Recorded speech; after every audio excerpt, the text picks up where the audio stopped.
বসিরহাটে BJP কর্মীকে গুলি, বসিরহাটে অভিযোগের তীর আবার তৃণমূলের দিকেই।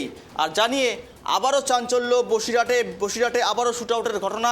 এবার ভোটের পরবর্তী হিংসা বলেই ধরে নেওয়া হচ্ছে। কথা বলবো, সঙ্গে রয়েছে প্রতিনিধি সিরাজুল। ভোট পরবর্তী হিংসা, তীর অভিযোগের তৃণমূলের ওপরেই, তৃণমূলের দিকেই।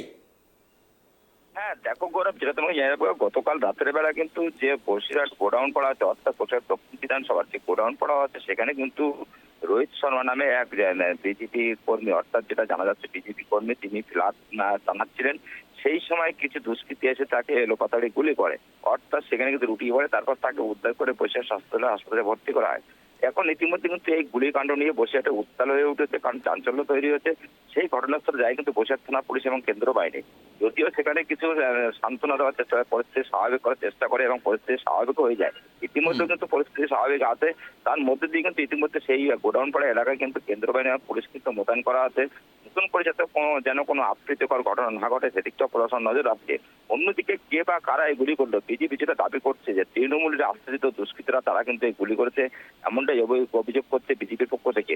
এই নিয়ে তদন্ত শুরু করেছে প্রশাসন। তার পাশাপাশি দেখার বিষয় প্রশাসনের ভূমিকা কি থাকে এবং তদন্তের প্রক্রিয়ার মধ্যে দিয়ে কাকে গ্রেপ্তার হয় বা কে গ্রেপ্তার হয় সেদিক কেমন না থাকবে। এখনো পর্যন্ত আটক বা গ্রেপ্তার কাউকে করা হয়নি। তবে বিজেপি কর্মীর শারীরিক সুস্থতা এখন কেমন রয়েছে? দেখো, তিনি কিন্তু যথেষ্ট এখন স্থিতিশীল আছে। তার অবস্থা কিন্তু সংকটজনক অবস্থায় ছিল, এখন কিন্তু খানিকটা হলেও স্থিতিশীল আছে। এখন কিন্তু তিনি চিকিৎসাধীন।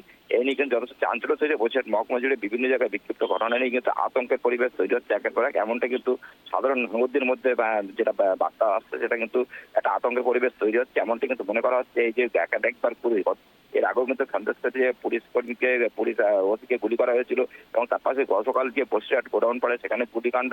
এই যে গুলিকাণ্ড একাধিকবার, তারপরে তুমি জানো উত্তর চব্বিশ পরগনা যেখানে মধ্যমগ্রাম যেখানে গুলিকাণ্ড হচ্ছে রাস্তার উপরে, এই একাধিক গুলিকাণ্ড নিয়ে মৃত্যু এবং আহত নিয়ে কিন্তু যথেষ্ট আতঙ্কের পরিবেশ তৈরি হচ্ছে বিভিন্ন দিকে। কিন্তু প্রশাসন যথেষ্ট তাৎপর্যপূর্ণ ভূমিকায় দেখছে সেটাকে, যে যত দ্রুত সম্ভব এই যে আতঙ্কর পরিবেশ যেটা সরকারের সমাপ্ত করা যায় সেদিকটা প্রশাসন যথেষ্ট তৎপর দেখাচ্ছে এবং পাশাপাশি রাতের অন্ধকারে বা রাতের বেলা কিন্তু যথেষ্ট পাহারা দিচ্ছে প্রশাসন এবং কেন্দ্র বাহিনী। কিন্তু সিরাজুল, কার্যত আমরা ভোটের মধ্যে দেখেছি একদম বোমাহীন ভোট হয়েছে, ভয় মুক্তহীন ভোট হয়েছে, কিন্তু ভোট পরবর্তী হিংসা থামানো কিন্তু লক্ষ্য করা যাচ্ছে না, থামারও কোনো প্রবণতা দেখা যাচ্ছে না। এই নিয়ে 3 জন বিজেপি কর্মীর উপর অ্যাটাক করা হলো, দুজনের মধ্যেই মৃত্যু হয়েছে, 2 জনের বিজেপি কর্মীর, একজন আবার শুট আউট। একদমই দেখো গৌরব, যেখানে জায়গাতে বিক্ষিপ্ত ঘটনা হচ্ছে গুলিকাণ্ড নয়, এখানে একাধিকবার মারধর, বাড়িঘর ভাঙচুর, অফিস দখল করা নিয়ে একাধিক জায়গায় কিন্তু বিক্ষিপ্ত ঘটনা উঠে আসছে বিভিন্ন দিক থেকে।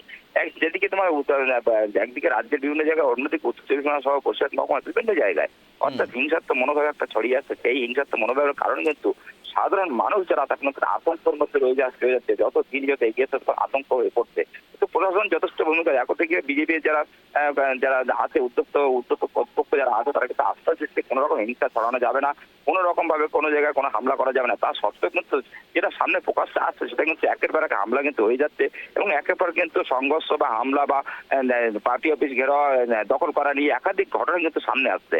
কিন্তু তাহলে কি বলা যেতে পারে কি, তাহলে কিন্তু যে সমস্ত নিচে তলার যে সমস্ত বিজেপি কর্মী সমর্থকরা আছে তারা যে শান্ত নেই বা তারা কিন্তু কাজ করছে এবং উপরের নেতৃত্বের কথা মানছেন না, এটা কিন্তু বলা যেতে পারে। কারণ উপর নেতৃত্ব বারবার বলছে শান্ত পরিবেশ তৈরি করার জন্য, শান্ত পরিবেশ। একদিকে তৃণমূল যে ঘটনা ঘটেছিল, আমরা সেই ঘটনা ঘটাবো না, আমরা শান্তি শৃঙ্খলা বজায় রাখবো, কিন্তু একের পর এক যে ঘটনা যাচ্ছে সামনে আসছে সেখানে কিন্তু একের পর এক আতঙ্কের পরিবেশটা তৈরি হচ্ছে। সাধারণ মানুষ এটা কিন্তু চিন্তার ভাস করছে সাধারণ মানুষের মধ্যে। এখন দেখার বিষয় কত তাড়াতাড়ি এই যে শান্ত পরিবেশ তৈরি আছে, দিকটা আমাদের নজর থাকবে এবং সেদিকটা দেখার বিষয় আছে। বেশ বেশ, ধন্যবাদ সিরাজুল। ফ্ল্যাগ লাগাচ্ছিলাম পাড়ায়, একটাও ফ্ল্যাগ নেই। ওরা লাগানোর পরে ওরা দেখি 4-5 জন ছিল, তো ভোলাবুধোর ছেলে মিলে 4-5 জন ভোলাবুধো মনে ছিল, কিন্তু আমি অতটা গুলি চালিয়েছি, আমি পালিয়ে এসেছি। 8-10 জনের ছিল, পুরো পাতালে গুলি করে একদম। আমি তার মধ্যে দুটো আমার সামনে যে একটা গুলি চালিয়েছে, আমি পিছন দিয়ে দৌড়তে গেছে, পিছন দিকে 4টা মেরেছে, আমি জানি না। আমি তখন হসপিটালে। গুলি চালিয়েছে তোমাকে? গুলি চালিয়েছে নাম বলো, যেটা চিনতে পারছো সেটা নাম। হ্যাঁ, যারা যে সবাইকে চিনতে পারে। নাম বলো।